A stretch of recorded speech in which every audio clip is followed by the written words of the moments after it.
It has become a family myth. The story of how Lucas fell in the fire. We've been invited to a hayride party at Bellevue. It was a Montessori school outing that we were going on, and it was a Halloween hayride.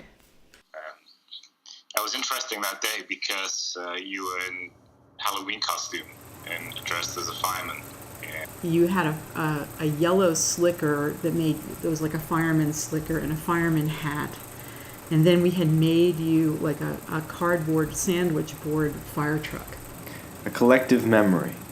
A set of shared and seemingly clear points. We went on a Halloween hayride and ended up at a little picnic area near the lower barn where they had a fire.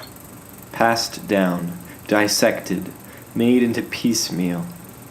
I don't really remember much about the hayride. It was, getting dark by the time we got back, and they had this roaring fire, and almost timeless in its retellings, but still rooted. How old was I again?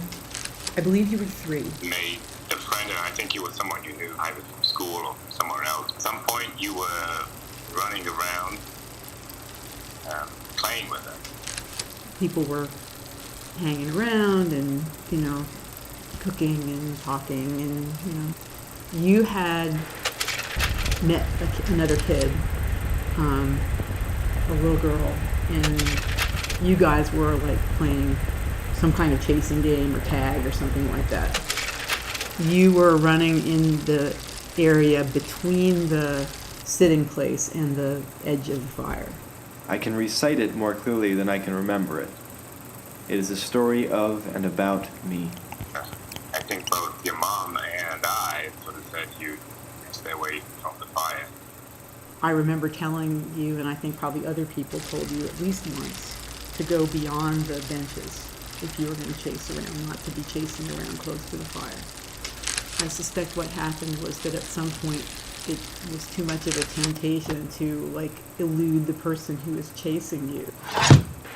And I was chatting to some folks and saw you chasing around the fire, and then you tripped and you started to fall, and you put your hand out, break your fall. I'm not even sure where I was, but I did not see you fall in the fire. But apparently, I'm guessing that what you did was trip and fell into the fire. But you were basically clad in plastic.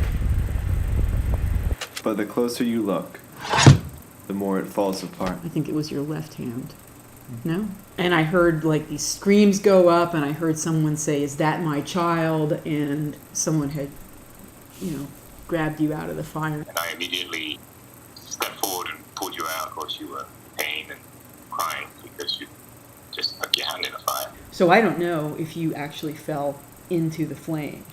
You may have fell on the edge and put your hand in a coal, for all I know.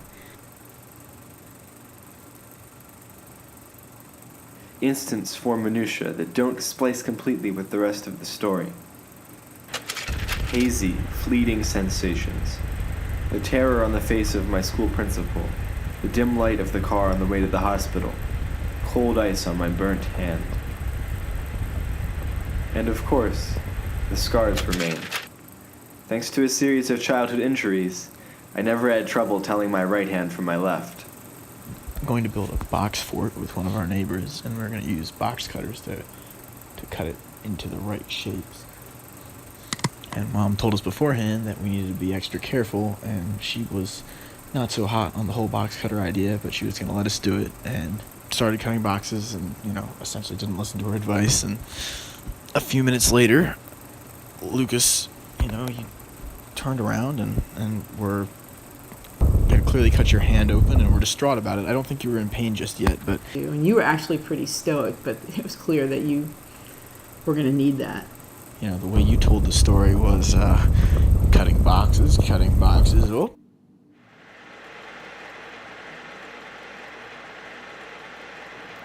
Despite its numerous cuts, the film runs smoothly enough to project.